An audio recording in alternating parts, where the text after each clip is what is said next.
Lilith won't be easy. I was 15 when I found out my mother was capital E evil.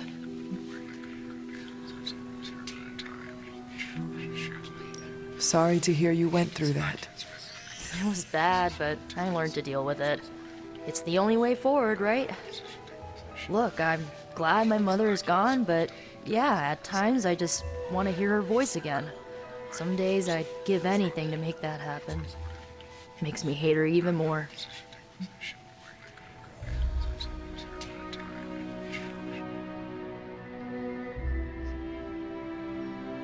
I did not realize you carried such pain.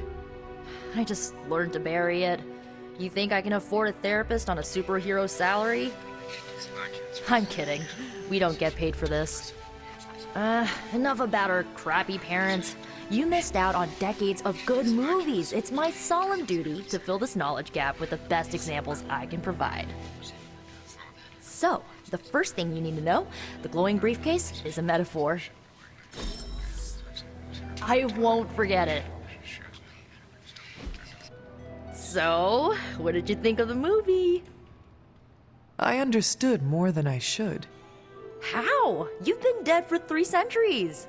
I'm not so sure I was dead. Not exactly. I recall a deep slumber, not the void. I dreamt. Of what?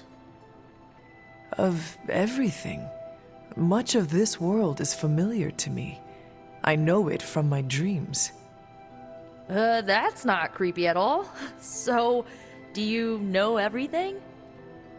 No, Think of it like this. I know what a car is, but I have no idea how to drive. You're up to date, but not omniscient. Then I'm guessing you don't know much about me. Just what you shared earlier. You're always free to ask. Like, what's the Staff of One? Or who were the Runaways?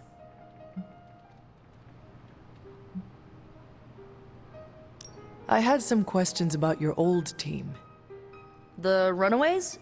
Sure thing.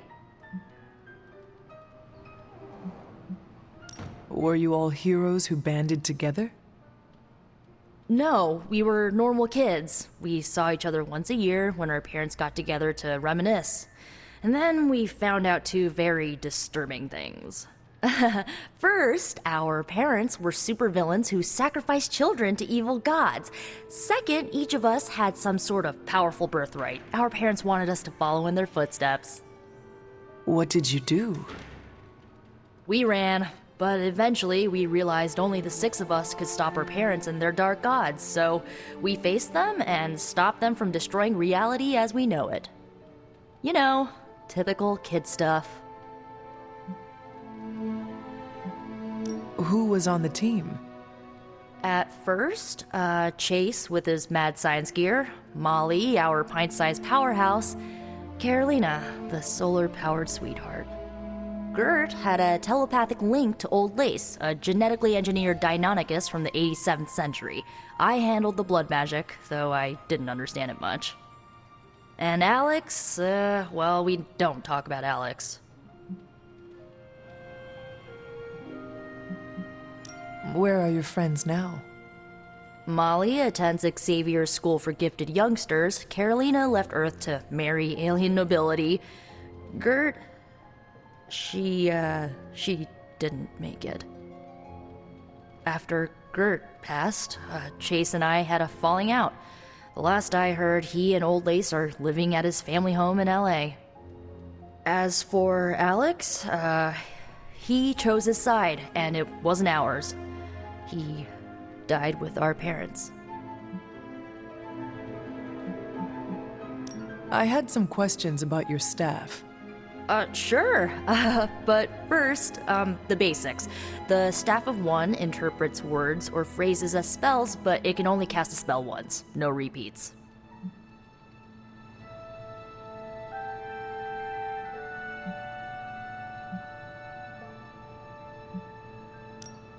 If each magical effect is unique, do you worry you will run out of words? Not really. I only use the staff's power when I truly need it. The rest of the time, I rely on more conventional means. Like, you know, magic.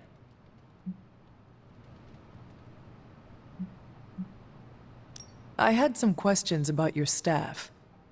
Go for it. Can you tell me how the Staff of One functions? It's, blood magic, so my own blood is required to summon it. You wouldn't believe how many adhesive bandages I go through each year. What about the words you speak? They come true. Kind of. And not always the way I expect. It's like making a wish, but you can never make the same wish again. I should get going.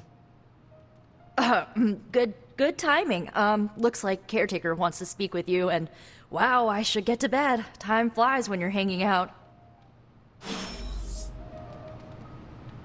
I'm glad to see you're using your free time productively. Looks like you're finding your way around. Maybe making some new friends. I was planning on getting some rest, but Things are moving at a frantic pace. For all we know, I'll be landing a jet on the roof with Mr. Stark this afternoon. Not quite like it was in the good old days.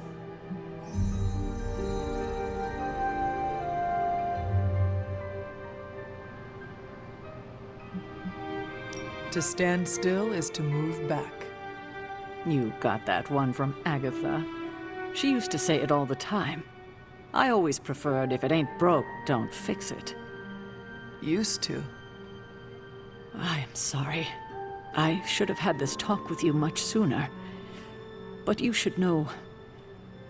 Agatha... she's no longer with us. What? That is impossible. She was so... Fierce, indomitable, or maybe just kind to a fault.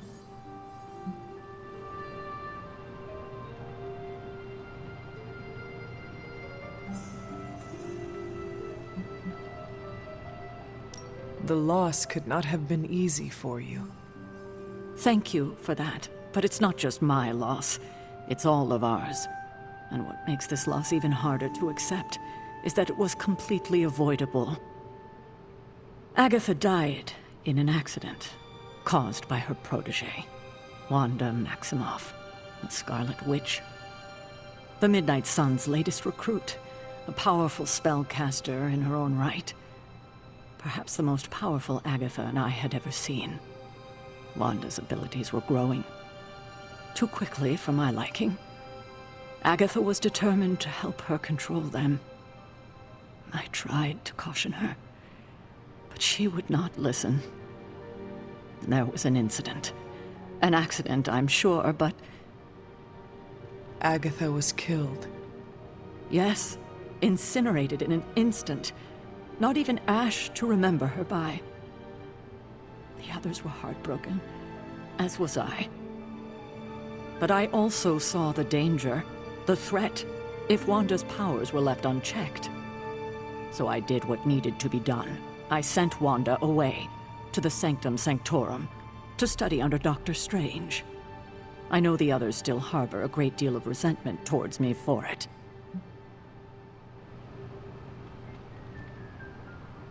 Was Wanda so different from me as a child? Was it that easy to send her away? I didn't have a choice. Wanda's powers were beyond even her own control. And this time I had no Agatha to help me, as I had with you. I thought she would be safe with Strange. On that part, at least, I was clearly mistaken. Ah, Wanda. Agatha. It seems we've lost them both now. I conjured a small shrine to Agatha's memory on the grounds, hoping to find some solace, a way to move forward. You should pay your respects. Maybe you'll find what I couldn't. Good night, Hunter.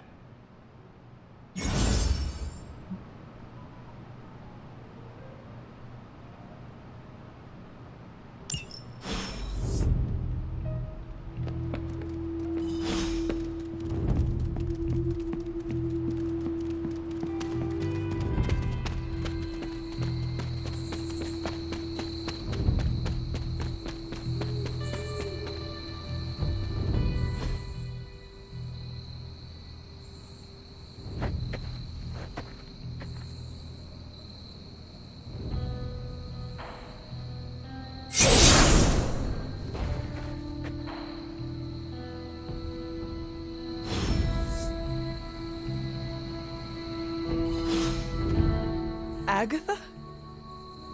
You always did have the most remarkable eyes, Hunter. Just like your mother's. Maybe that's why you're the first. The first?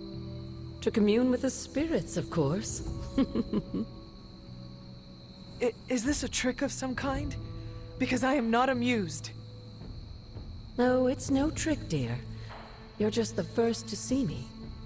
By now you've heard I had a bit of trouble with my corporeal body. I actually find it quite liberating.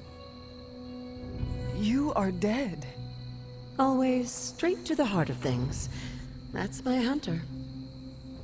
You seem strangely at ease about this whole thing. After 1,000 years of living, you learn to take things in stride. Even death. And what have you been doing all this time? Meet me by the cave just over there. You know the one. The Blood Gate? Caretaker always told me to stay away from that place. I think we can safely lift the veil on a few more of our secrets. What's the worst that can happen?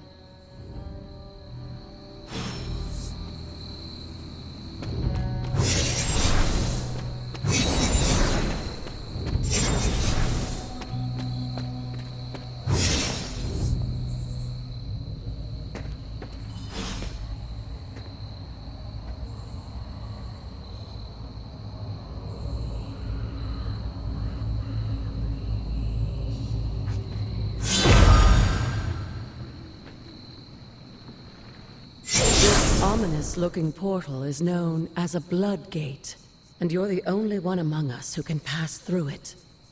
Blood Gate? Caretaker's handiwork? Yes, Sarah got a little overprotective after the accident with Wanda. It's become something of a habit for her. I have noticed that. What lies beyond is meant for you, as much as it ever was for her. Assuming you're up to the challenge, that is. You know I am. I do. But it's always polite to ask. Ominous indeed.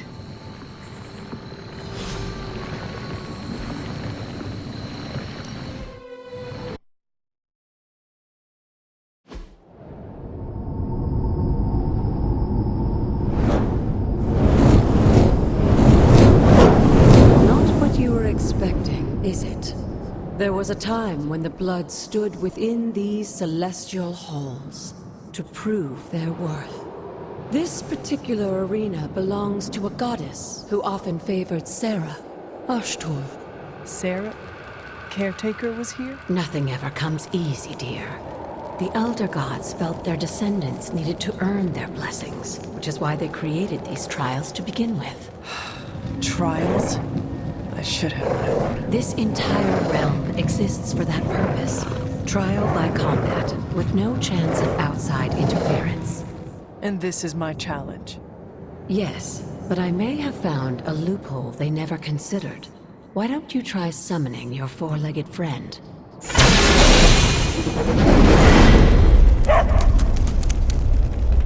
Charlie?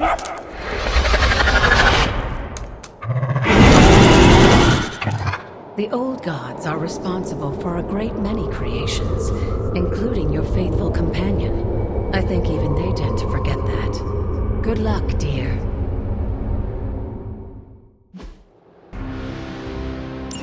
As the goddess of balance and order,